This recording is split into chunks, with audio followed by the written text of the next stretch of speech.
ආයිබෝවන් කියලා පිළිගන්නවා අදත් RK TV show YouTube channel එකත් එක්ක එකතු වෙලා ඉන්න ඔයගොල්ලෝ හැමෝම වෙනද වගේම ලස්සන මූවි එකක් අරන් අදත් මම ඔන්න ඔයගොල්ලෝගේ හමුවට ආවා. අදගෙන ආපු මූවි එකේ නම තමයි වෙල්ලික්කාරම් කියන්නේ. මේකේ ප්‍රධාන චරිතය විදියට අපිට බලා ගන්න පුළුවන් වෙන්නේ අරියු කියන පිරිමි පුද්ගලයාව.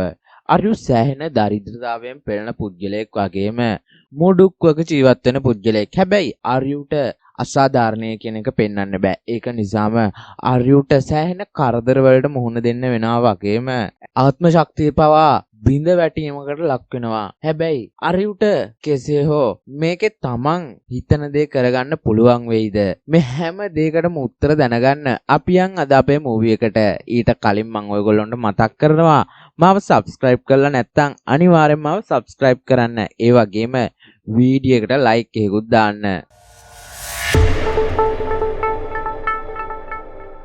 කතාව ආරම්භයේදී අපිට පෙන්වන්නේ සෆ්රෝන් කියලා ආයතනයක විවිධ රටවල් වල නියෝජනය කරමින් ප්‍රධානීන් ඇවිල්ලා එක්තරා සාකච්ඡාවක ඉන්නේ. මෙතනදී එක්තරා ප්‍රධානියෙක් කියනවා ඉන්දියාව විතරයි අපේ ආයතන වලින් අදාළ රටේ දෙවෙනි ස්ථානේ තියෙන්නේ. මට අදාළ නෑ. ඔයා කරන්නේ නීත්‍යානුකූලවද නීත්‍යානුකූල නොවන විදියටද කියලා.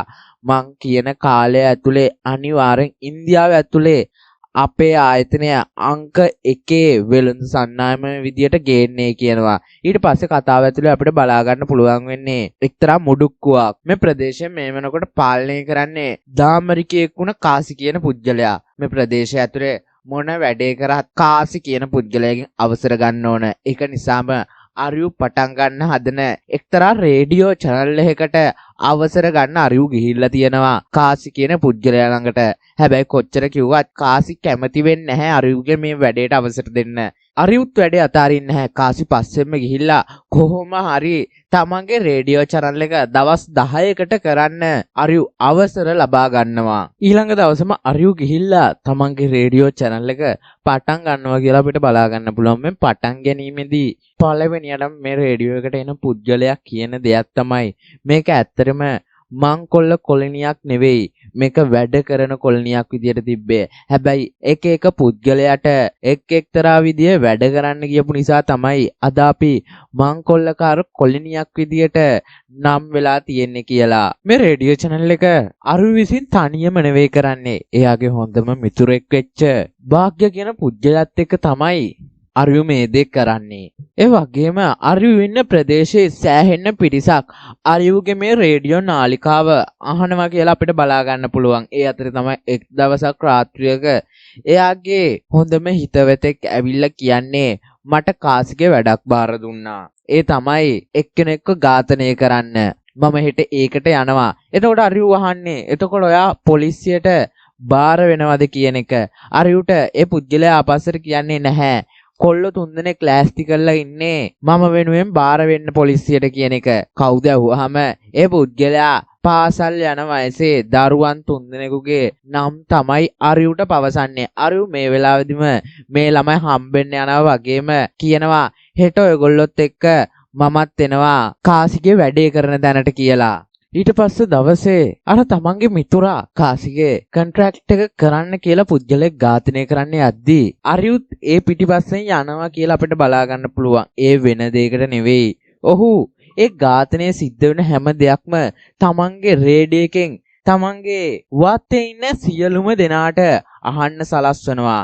මේ අතරේ තමයි සිදුවෙන දේ මුඩුක්කුවේ ඉන්න හැම දිනාටම අහගන්න පුළුවන් වෙන්නේ. ඉතින් අපිටත් බලා ගන්න පුළුවන් මේක එක පුජ්‍යලයකගේ ඝාතනයක් විතරක් නෙවෙයි. මේක ඇත්තටම සිදුවෙන්නේ මුඩුක්කුවේ මේ වෙද්දි පාලනය අතට අරන් ඉන්න කාසි කියන පුජ්‍යලයා සහ ඔහුගේ ප්‍රතිවාදියෙක් වුණ දාස් කියන පුජ්‍යලයා අතරයි. ගැටුම දිහා බලන් හිටපු පොලිසියට බාර වෙන්න ආපු අර පාසල් ළමුන් තුන්දෙනාට අරියු මේ වෙලාවේදී තේරුම් කරලා දෙනවා ඔය කට්ටිය දැක්ක නේද? ඔය කට්ටිය කාසිගේ වැඩ කරන්න සෑහෙන ආසාවෙන් නේද හිටියේ?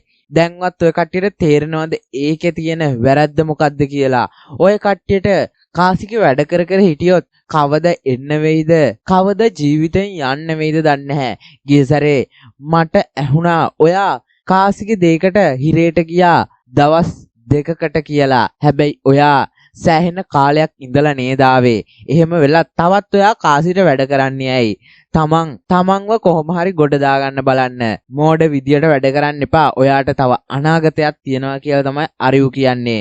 මේ අතරේ අරියුගේ මිත්‍රයාට දස් එල්ල කරවෝ පහරක් වැදිලා කකුල කැපිලා යනවා. මේක බලන් හිටපු අරියු තමන්ගේ මිතුරට උදව් කරන්න යද්දි තමයි අරියු සහ මිතුරට ගහන්න පිරිසක් මේ ස්ථානයට පැමිණෙන්නේ.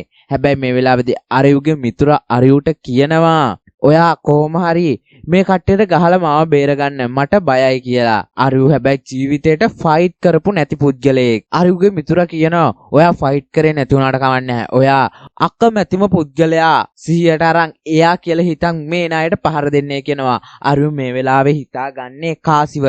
කාසි කියලා හිතලා මෙතෙන්ට හැම දිනාටම ගහනවා.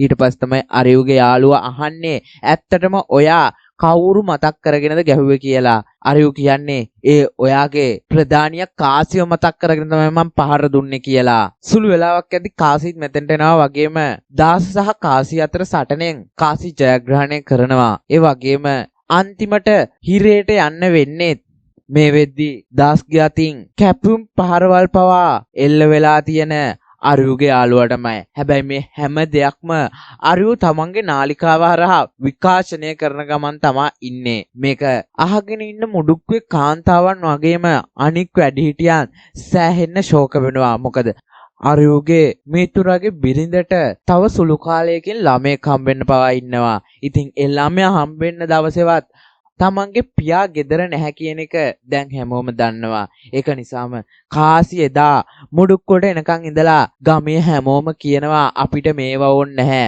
ඔයාගේ වැඩ ඔයා තියාගන්න. අදින් පස්සේ කිසිම කෙනෙක් ඔයාගේ වැඩවලට සම්බන්ධ වෙන්නේ නැහැ කියලා. එක සැරේ මේ උනේ මොකද්ද කියලා බලද්දි තමයි කාසිට දැනගන්න පුළුවන් වෙන්නේ අරියු වෙච්ච හැම දෙයක්ම රේඩියෝ එකෙන් විකාශනය කරලා තියෙනවා. ඒක නිසා තමයි මෙහෙම වෙලා තියෙන්නේ කියලා. එවලෙම කාසි කරන්නේ අරියුව හොයන් අරියු මේ රේඩියෝ channel එක කරන ස්ථානයට යනවා. අරියුටත් කර කියා ගන්න දෙයක් නැහැ. අරියු කියනවා මේ හැම දෙයක්ම කුඩු කරන්න. ඒ වුණාට මම කරේ මට හරි කියලා හිතුණු දේ. ඔයාගේ වැඩවලට සෑහෙන අය දුක් විඳිනවා කියලා. හැබැයි මෙතන කාසි කරන්නේ කවුරුවත් හිතපු නැති දෙයක්. කාසි අහනවා මේකෙන් මම කතා කරොත් ඇහෙනව නේද කියලා. අරියු ඔව් කිව්වට පස්සේ කාසි අරියුගේ මයික් එක ඉල්ලන් මුළු මුඩුක්වෙම අයට කතා කරන්න ගන්නවා. කාසි කියනවා ඔයගොල්ලන්ට මගෙන් ප්‍රශ්න කරන්න කිසිම අයිතියක් නැහැ. ඔයගොල්ලෝ මම කියන දෙයක් කරගෙන ඉන්න ඕන. ඔයගොල්ලොන්ට ඉන්න හරි තැන හම්බෙලා තියෙන්නේ මම නිසා. මට විරුද්ධව වැඩ කරන්න ආවොත් මම තාමුසල හැම එක්කෙනෙක්ම මේ මුඩුක්වෙනුත් එළියට දානවා. තාමුසලාට ඉන්න හිටින්න පවා තැනක් නැති කරනවා.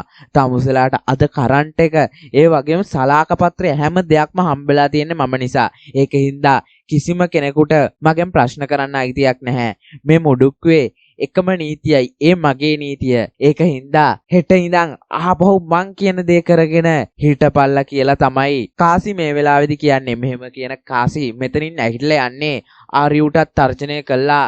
හෙටින් පස්සේ රේඩියෝ channel එකක් තියෙන්න බෑ. තාමුසේ නිසා තමයි මේ හැම දෙයක්ම සිද්ධ වුනේ කියමින් කාසිගේ තර්ජනය අහන් ඉන්න අරියුගේ අම්මා මෙතෙන්ට ආපු අරියුගේ තාත්තට දොස් කියන්න පටන් ගන්නවා. ඒ මෙතනින් අරියු ගියපු වෙලාවක අරියුගේ අම්මා අරියුගේ තාත්තට කියනවා අරියුට මේකේ බරපතලක් තේරෙන්නේ නැහැ. ඔයාගේ පුතා දන්නවද අපි එයාගේ අධ්‍යාපනයට ගත්ත ලෝන් එක තාම ගෙවනවා කියලා.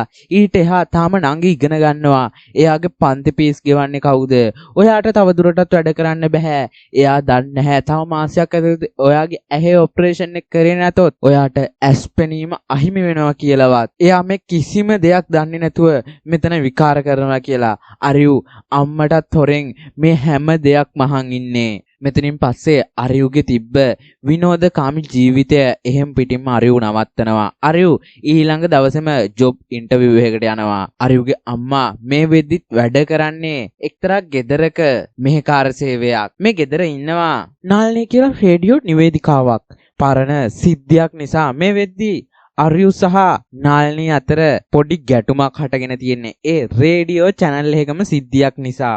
කොහොම හරි අරියු පළවෙනියටම ගියපු ඉන්ටර්විව් එකෙන් කිසිම තරගයක් නැතුව අරියුට ජොබ් එක ගන්න පුළුවන් වෙනවා. අරියු මේ වෙද්දි තේරීපත් වෙන්නේ අලෙවි කරුවෙක් විදියට. මේ විදියට මේ අවස්ථාවේදී අලෙවි කරුවන් කණ්ඩායම තෝරගන්නේ ආදි කියලා එක්තරා පුජ්‍යලයක්. ඊට පස්සේ දවසේම ආදි බැඳිච්ච සෆ්රොන් කම්පැනියෙන් ආදිලාව මුළු ෆැක්ටරියම එක්කන් ගිහින් ට්‍රේනින් පීරියඩ් එකකට ඇතුළත් කරනවා. ඒ ආදි කියන බ්‍රෑන්ඩ් මැනේජර්ගේ යටතේ බ්‍රෑන්ඩ් මැනේජර් එක් පුජ්‍යලයාට ට්‍රේනින් වෙන්න සීනියර් අලෙවි කරුවන් පිරිසක් ලබා දුන්නත් අරියුට ලබා දෙන සීනියර් අලෙවි කරුවා අරියුට කිසිම දෙයක් කියලා දෙන්නේ නැහැ. එයා තමන්ගේ පාඩුවේ ඉන්න එක තමයි සිද්ධ කරන්නේ. මේක අරියුට ටික දවසක් ගියත් බලාගෙන ඉන්න බැරිම නෑ. අරියු ගිහිල්ලා ආදිට කතා කරනවා. ආදිට කතා කරලා කියනවා ආපු ගමන් මං කෙනෙක්ගේ වැරදි කියනවා කියලා හිතන්න එපා. ඒත් ඔයා මට දීපු කෙනා මට කිසිම දෙයක් උගන්වන්නේ නැහැ. ඒක නිසා මං කැමතිස ඔයාගෙන්ම ඉගෙන ගන්න කියලා. ඉතින් ආදි මේ වෙලාවේ කියනවා ඔයා කොහොමද මේ ශාස්ත්‍රයේ ඉහළට යන්න බලාපොරොත්තු වෙන්නේ කියලා. අරියුණන් කියන්නේ මම සෑහෙන්න කැපවීමෙන් මහන්සියෙන් මේ ශාස්ත්‍රය ඉහළට යන්න හිතන් ඉන්නවා කියලා. ආදි කියනවා නැහැ එහෙම නෙවෙයි. ඔයා මොලේ පාවිච්චි කරලා තමයි යන්න ඕනේ. ඔයා අලෙවි කරුවෙක් විදියට හැම දෙයක්ම මාකටිං විදියට තමයි දකින්න ඕනේ. හැබැයි අරියුට නම් මේ දේ තේරෙන්නේ නැහැ. ඒ වෙලාවෙදි තමයි ආදි අරියුව එක්තරා සුපර් මාකට් එකකට ගෙනහින් එතන තියෙන හැම දෙයක්ම මාකටිං පැත්තෙන් අරියුට තේරුම් කරලා දෙන්නේ. මේ දේ අරියුගේ ඉදිරි ගමනට සෑහෙන ශක්තියක් වෙනවා වගේම අරියුට ආදි ගැන සෑහෙන ලොකු පැහැදීමක් ඇති වෙනවා කියලා අපිට බලා ගන්න පුළුවන්. අරියු ආදිගේ මේ මඟ පෙන්වීම යටතේ සෑහෙන්න සාර්ථක වෙනවා. අරියු තමන්ගේ ටාගට් සෑහෙන්න කම්ප්ලීට් කරනවා. ඒ වගේම අරියු සෑහෙන්න පිරිසකට උදව් කරන්න පවා පෙළඹෙනවා. තව දෙයක් තමයි අරියු ඉගෙන ගන්න ගොඩක් දේවල් තමන්ගේ මුඩුක්කුවේ ඉන්න බොහෝ පිරිසකට කියලා දෙනවා කියලා අපිට කතාව ඇතුලේ බලා ගන්න පුළුවන් වෙනවා. මේ අතරේ තමයි දවසක් අරියු දකින්නේ කාසි ඇතුළු කණ්ඩායම මුඩුක්කු ප්‍රදේශයෙන් එළියට යනවා. කාසි ගියපු ගමන් අරියු කරන්නේ තමන්ගේ යාළුවෙකුට කතා කරලා අහනවා කාසි කොහෙද ගියේ කියලා. ඔහු නම් කියන්නේ එයා ගිය උපන්දිනයකට. අද හවස් වෙනකන් එයා එන්නේ නැහැ කියනවා. අරියු මේ වෙලාවෙදිම ක්‍රියාත්මක වෙනවා. මාස 3ක් තිස්සේ වහලා තිබ්බ තමන්ගේ රේඩියෝ channel එක නැවතත් ක්‍රියාත්මක කරනවා. මේ වෙලාවේදී අරියු මුඩුක්කු ඉන්න හැම දෙනාටම කියනවා තමන්ගේ channel එක අරහා ඇයි අපි කාසිට බය වෙලා ඉන්නේ? කාසිට බය වෙන්න ඕන. ඔයාලා මට උදව් කරනවා නම් මම හැම දෙයක්ම රජයේ මාර්ගෙන් ඔය කට්ටියට අරන් දෙනවා. මට මේකට මගේ නාලිකාව රෙජිස්ටර් කරගන්න විතරයි ඕනේ. එහෙම වුණොත් මේ නාලිකාව අරහා සියලුම දෙනාට මේ මුඩුක්කුවේ තියෙන ප්‍රශ්න ටික අපිට ගෙනියන්න පුළුවන්. ඔයගොල්ලොන්ට කරන්ට් එක සනීප ආරක්ෂක දේවල් ඔක්කොම මං රජයේ මාර්ගෙම අරන් දෙන්නම්. හැබැයි ඔය කට්ටිය මගේ පැත්තේ හිට ගන්න ඕන. එයත් එක්ක ආපහු එයාගේ දූෂිත වැඩවලට යන්න නැතුව ඉන්න ඕන කියන එක. ඒ වගේම කියනවා ඔය කට්ටිය මං කියන දෙයට කැමති නම් අද රාත්‍රී 12ට ඔය කට්ටියගේ නිවාසවල විදුලි බල්බ දල්වන්න. ඒකෙන් මට දැනගන්න පුළුවන් කී දෙනෙක් මාත් එක්ක සහයෝගයෙන් කටයුතු කරන්න ඉන්නවද කියලා. මම එහෙනම් ඔය ගොල්ලොන්ගේ ප්‍රතිචාරය බලාපොරොත්තු වෙනවා කියනවා. එදා රාත්‍රියේ කාසිත් එනවා අරියු හම්බෙන්න. ඒ අරියු නැවතත් රේඩියෝ channel එක ක්‍රියාත්මක කරා කියන ආරංචියට. හැබැයි කාසි දන්නේ නැහැ මොකද්ද ඒක හරහා අරියු කිව්වේ කියන එක. අරියු කියන්නේ ඔයාගේ උපන්දිනේට මම මුඩුක්කුවේ කට්ටියට කිව්වා අද රාත්‍රී 12ට විදුලි බල්බ දාන්න කියලා. ඒ අහපු දේ නිසා කාසිත් මේ වෙලාවේ පුදුමයටපත් වෙලා කී දෙනෙක් තමන්ගේ නිවෙස්වල රාත්‍රී 12ට බල්බ පත් කරනවද කියලා බලන් ඉන්නේ. හැබැයි අරිව්වත් හිතුවේ නැති විදියට මුඩුක්කුවේ ඉන්න සියලුම දෙනා තමන්ගේ නිවසේ තියෙන විදුලි බල්බ රාත්‍රී 12ට දල්වනවා කියලා අපිට බලා ගන්න පුළුවන්. මේකෙන් අරියුට සෑහෙන්න උද්‍යෝගයක් ඇති වෙනවා වගේම අපිට බලා ගන්න පුළුවන් මේ අවස්ථාවේ උදව්වට නාලනී පවා ඇවිල්ලා තියෙන්නේ කියලා. ඊට පස්සේ තමයි අරියුට ආරංචි වෙන්නේ නාලිනී හැම නිවසක් ගානෙම ගිහිල්ලා කට්ටියට කියලා තියෙනවා අරියු හොඳ කෙනෙක්, අරියුව විශ්වාස කරන්න කියලා. නාලනීගේ ඒ දේත් විශ්වාසයට අරන් තමයි මුඩුක්කුවේ කට්ටිය අරියු වෙනුවෙන් සහයෝගය දක්වලා තියෙන්නේ. මේ සිද්ධියෙන් පස්සේ අරියු තමන්ගේ යාළුවා වෙච්ච භාග්‍යව තමන් වැඩ කරන කම්පැනියට හඳුන්වලා දෙනවා වගේම එතන ජොබ් එකක් පවා අරන් දෙනවා. ඒක නිසා දැන් කාසි වගේම භාග්‍යත් එකම ස්ථානයේ තමයි වැඩ කරන්නේ. අරියුගේ නිවසටත් අරියු කොච්චර හම්බ කරලා දුන්නත් මේ අවස්ථාවේදී මදි. මොකද අම්මා අර පිරිමැස්මක් නැතුව මේ අවස්ථාවේ වෙද්දී අරියුගේ සල්ලි වියදම් කරන්න ගන්නවා. ජීවිත කතා මෙහෙම ගලන් යද්දී අරියුට එක දවසක් තමන්ගේ යාළුවෙක් වෙච්ච භාග්‍යගෙන් කෝල් එකක් එනවා. ඒ තමයි කාසි එයාව මරන්න හදනවා කියන එක. අරියු භාග්‍ය ඉන්න තැනට යද්දී අරියු ප්‍රමාද වැඩි. කාසි ඇතුළු පිරිස භාග්‍යව ඝාතනය කළා අවසන්. හැබැයි කවුරුවත් හිතමු නැති විදියකට මෙතෙන්ට එන 10 ඇතුළු පිරිස නැවතත් කාසිට ප්‍රහාර එල්ල කරන්න ගන්නවා. මේකෙන් කාසිට මාරාන්තික තුවාල පවා ඇති වෙනවා. ඒක නිසා අරියුට තමන්ගේ යාළුවා මරපෙකට පලි ගන්නවත් වෙන්නේ නැහැ. අරියු මෙතෙන්ට එද්දිත් සිහිය විකල් වෙලා වගේ වැටිලා ඉන්න කාසිව තමා දකින්නේ. හැබැයි කොහොම හරි කාසි මේ ගබඩාවේ දොර වහලා මේ වෙලාවේදී නම් දාස්ලයි කණ්ඩායමෙන් බේරිලා තමයි ඉන්නේ. මෙතෙන්ට එන අරියු කාසිට පහර දීලා මෙතනින් යන්න හදද්දී කාසි කියනවා භාග්‍යව මැරුවේ මම විතරක් නෙවෙයි උඹත් එකතු වෙලා. ඇත්තටම උඹලයි සමාගම එකතු වෙලා තමයි භාග්‍යව මැරුවේ. ඔයාගේ ලොක්කා තමයි මට ඕඩරේ දුන්නේ භාග්‍යව මරන්නේ කියලා. එකම ලොක්කෙක් ඔයාට එක විදියක් භාග්‍යයට එක විදියක්. මේක ඇත්තටම අරියුට හිතා ගන්න බැරි වෙනවා. මේ අවස්ථාවේදී නයි කාසිට අරියු වැඩ කරන කම්පැනියේ ලොක්කගෙන් කෝල් එකක් ඇවිල්ලා අහන්නේ මම බාර දුන්න වැඩේ කරලා ඉවරුණාද කියලා. කාසි කියනවා ඔව් කියලා. ඒත් එක්කම තමයි කාසි භාග්‍යයට වෙච්ච දේ පැහැදිලි කරන්න ගන්නේ. කාසි කියනවා ඇත්තටම ඔයා විකුණන්නේ බඩු නෙවෙයි ආහාර පාන නෙවෙයි තනිකර වස. ඒ වස ගැන භාග්‍ය දැනගත්තා. ඒක නිසා තමයි ඔයාගේ කම්පැනියේ ලොක්කා මට ඕඩර් දුන්නේ භාග්‍යව මරන්න කියලා. මම කොන්ට්‍රැක්ට් එකට මේ දේ කරපු එක විතරයි කියනවා කරේ.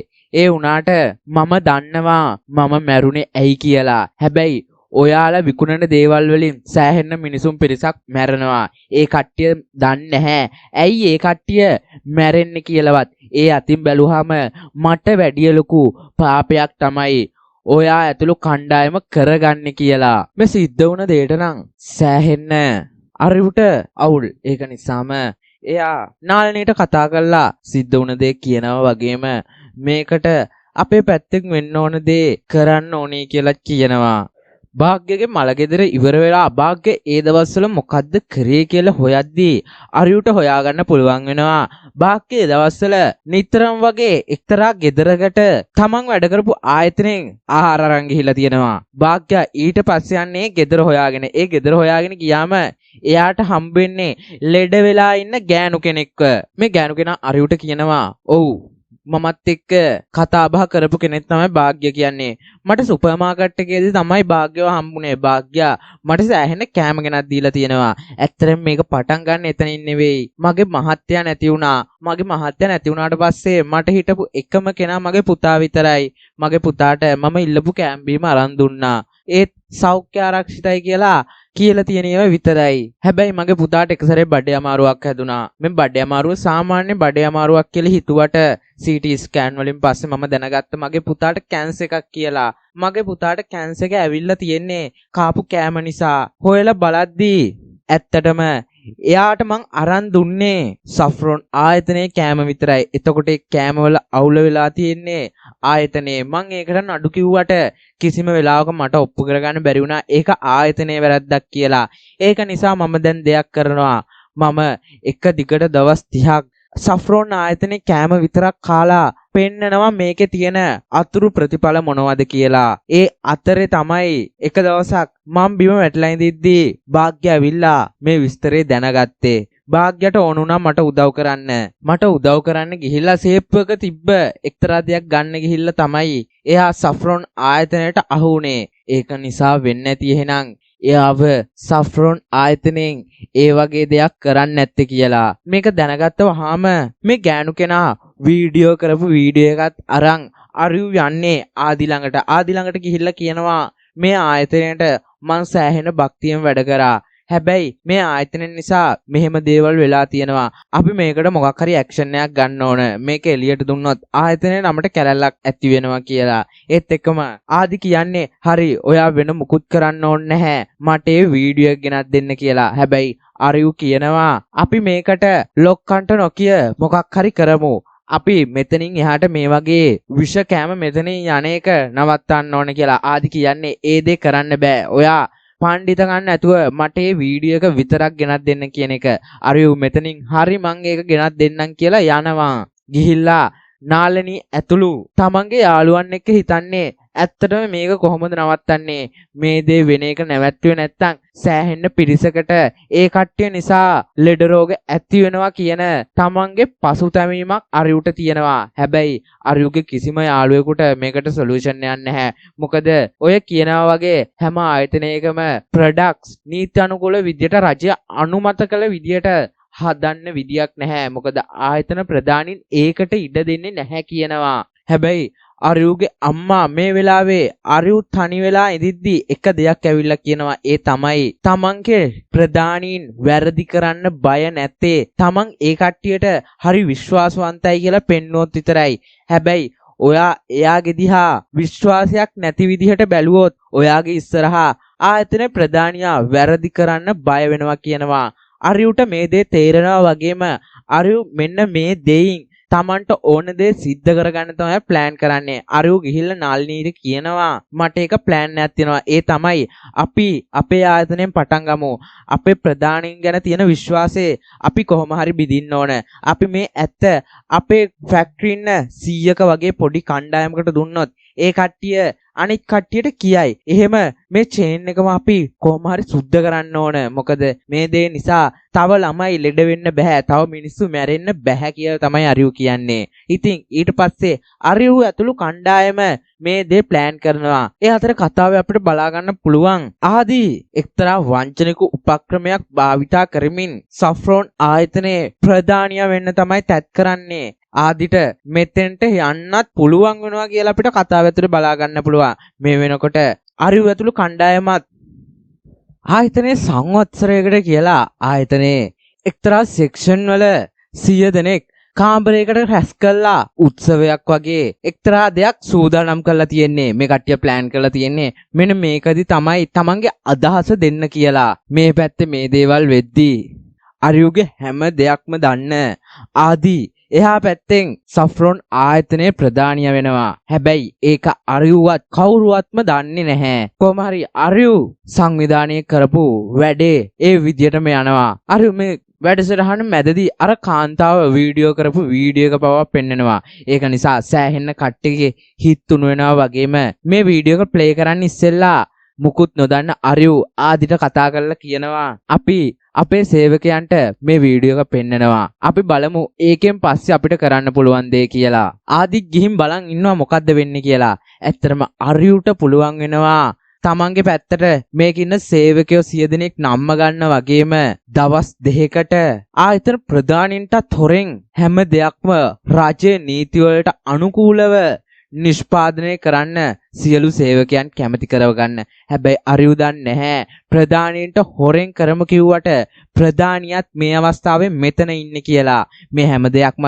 ආදි මුකුත් නොකිය බලන් ඉන්නේ. ඊළඟ දවස් දෙකේ සෆ්රෝන් ආයතන ඇතුලේ රජයේ නීති වලට අනුකූලව නිෂ්පාදන කටයුතු සිද්ධ වෙනවා. මේක අරියු වගේම ආදිත් බලන් ඉන්නේ. අරියුට නම් මේක සෑහෙන්න සතුටුයි. මොකද දවස් දෙකක් මේ කට්ටිය සෞඛ්‍ය ආරක්ෂිතව නිෂ්පාදනය කරලා පෙන්වන්න හදන්නේ මේ විදියට අපිට නිෂ්පාදන කරන්න පුළුවන් කියලා. අරියු මෙතනින් නවතින්නේ නැහැ. මීට සමගාමීව අරියු ආදිත් එක්ක ගිහිල්ලා කතා කරන්න හදන්නේ මේ වගේම තවත් නිෂ්පාදනය කරන ආයතන 4ක් එක්ක. මේ ආයතන 4 ප්‍රධානීන් එක තැනකට එකතු කරලා අරියු කතා කරනවා. අරියු කියනවා ඔයගොල්ලෝ මම කියන දෙයට කැමති වෙන්න ඕන. ඔයගොල්ලෝ නියත්‍යානුකූලව නීතියට පටහැනි නොවන ආකාරයට රජයෙන් කියලා තියෙන රසායනික අමුද්‍රව්‍ය ප්‍රතිශතය පමණක් දාලා මිනිස්සුන්ට හිතකර විදියට දේවල් නිෂ්පාදනය කරන්න ඕනේ කියලා. හැබැයි ඒ කට්ටිය කියන්නේ එහෙම වුණොත් අපිට ලාභය නැති වෙනවා කියලා. අරියු කියනවා ඔය කට්ටියට ලාභ නැති වෙන එක වෙනයි. හැබැයි මිනිස්සු ආරක්ෂාකාරීව ඉන්න ඕනේ. ඔය කට්ටිය එහෙම කැමති වුන් නැති වුණොත් හැම සේවකයෙක්ම ඔයාලට අනුගත වෙන එකක් නැහැ. එහෙම වෙන්නේ නැතුව නිෂ්පාදන කරයි කියනවා. ඒකට හොඳම උදාහරණේ සෆ්රොන් ආයතනය කියලා. සෆ්රොන් ආයතනය මේ වෙද්දිත් වැඩ වෙන විදිය පෙන්නනවා.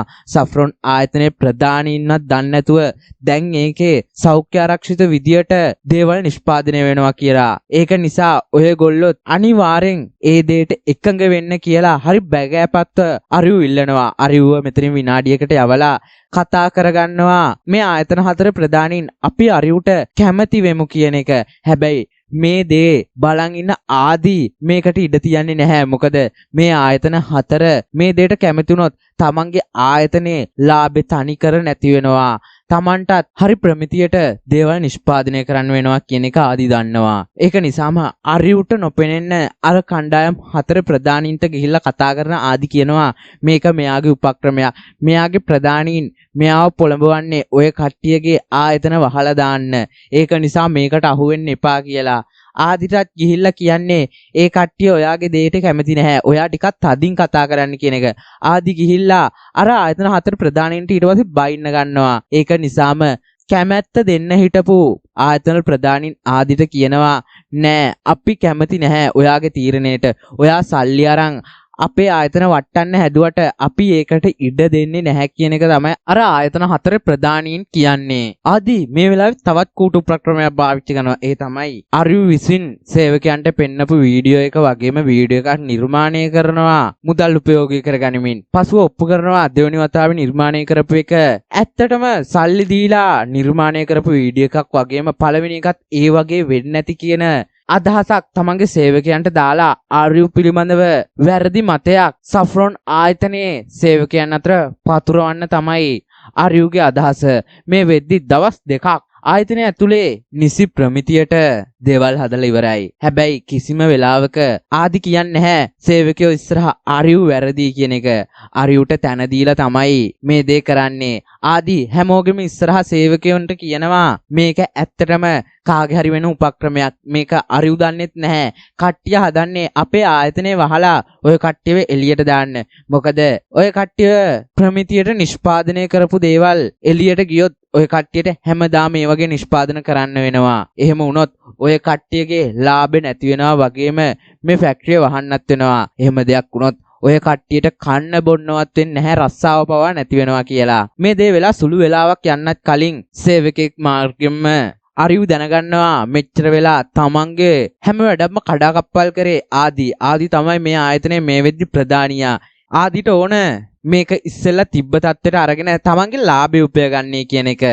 ආදිත් අරියුට කියන්නේ ඔයාට මෙතනින් එහා කරන්න පුළුවන් දෙයක් නැහැ. මං නැවතත් මේ ෆැක්ටරිය තිබ්බ තත්ත්වයට ගන්නවා. ඔයා මෙතනින් එහාට දෙයක් කරන්න ගියොත් ඔයාම තමයි කරදරේ වැටෙන්නේ කියන එක. එහෙම කියලා සුළු වෙලාවක් යන්නත් කලින් මෙච්චර දවස් දෙකක් නිසි ප්‍රමිතියට නිෂ්පාදනය කරපු සියලුම දේවල් විනාශ වෙලා යනවා මාකට් එකට යන්නත් කලින්. හැබැයි අරියුගේ ටාගට් එක තිබ්බේ කම්කරු දිනය දවස වෙද්දී මුළු ඉන්දියාවටම පෙන්වන්න කම්කරුවෝ නැති වුණොත් කිසිම දෙයක් කරන්න බෑ. කම්කරුවෝ තමයි හැම ෆැක්ටරි එකම මුදුන් මුල කියන එක පෙන්වන්න.